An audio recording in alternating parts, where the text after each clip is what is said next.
That whole last day, Edie just watched us pack and didn't say a word. Until supper, when she raised her glass and said, "To our final night together, and all our final nights apart." Grandma, you know what I said about alcohol. Some of your medications are very Edith, specific. I left a present for you in the hallway. Why don't you go open it? The grown-ups have to argue now. I'm sorry, you're right. We're all leaving tomorrow. Let's just enjoy our last... I'm not leaving. Edith, you're excused.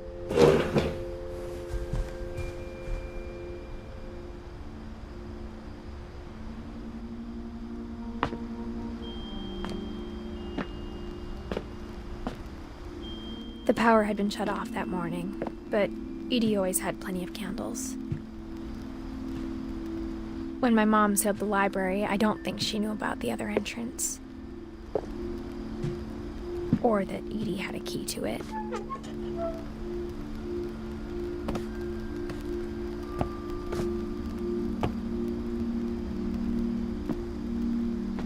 That thing you're afraid of isn't going to end when you leave the house.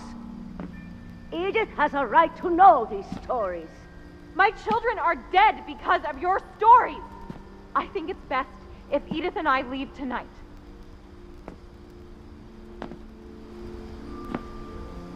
We'll have the nursing home send a van for you in the morning, okay?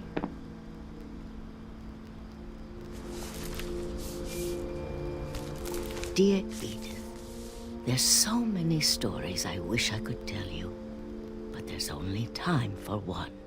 This is about what happened on the night you were born. That night, the tide went way, way out.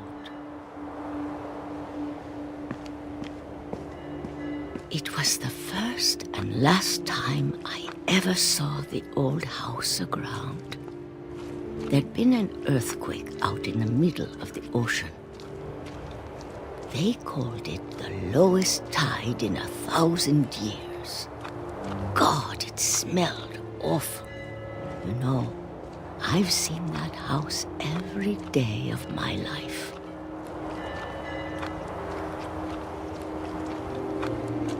But I never thought I'd go back to it. When the fog rolled in, I lost my way.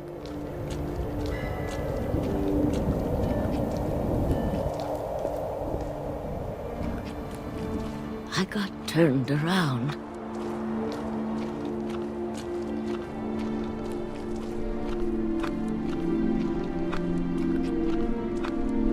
For a while, I wandered.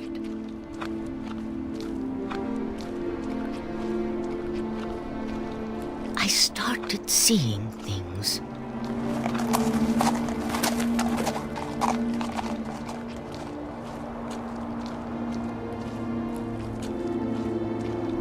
Things I'd forgotten had ever existed.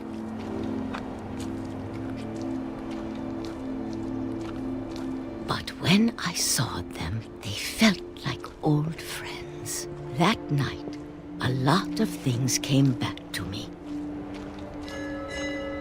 Or maybe I came back to them.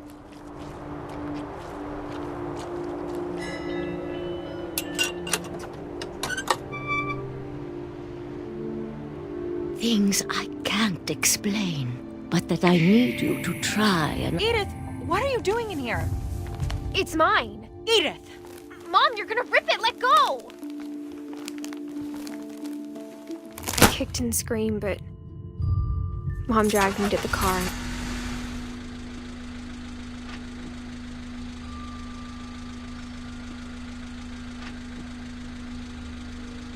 I never saw Great-Grandma Edie again. The next morning, the van came to pick her up, but she was already gone. After that, we moved around a lot.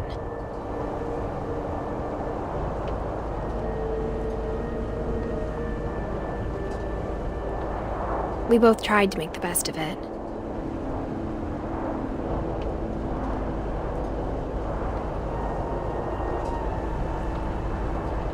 A few years went by.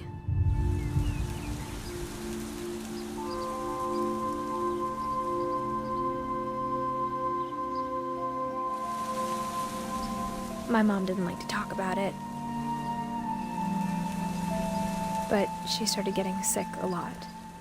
The rest happened pretty quickly.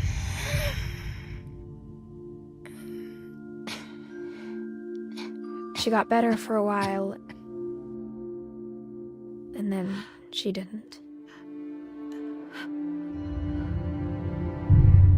And then I was alone.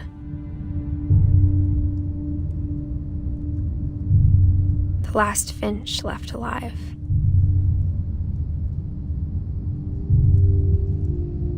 Until I found out about you.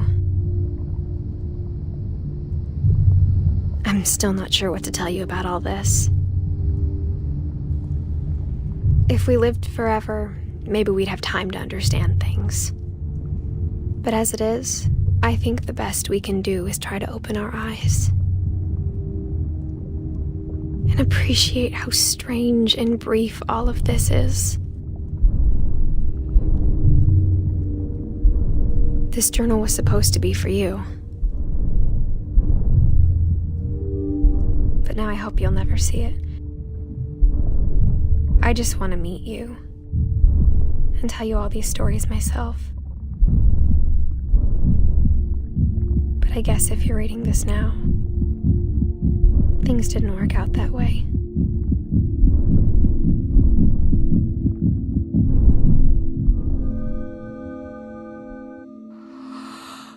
This is where your story begins. I'm sorry I won't be there to see it. It's a lot to ask, but I don't want you to be sad that I'm gone. I want you to be amazed that any of us ever had a chance to be here at all. Good luck.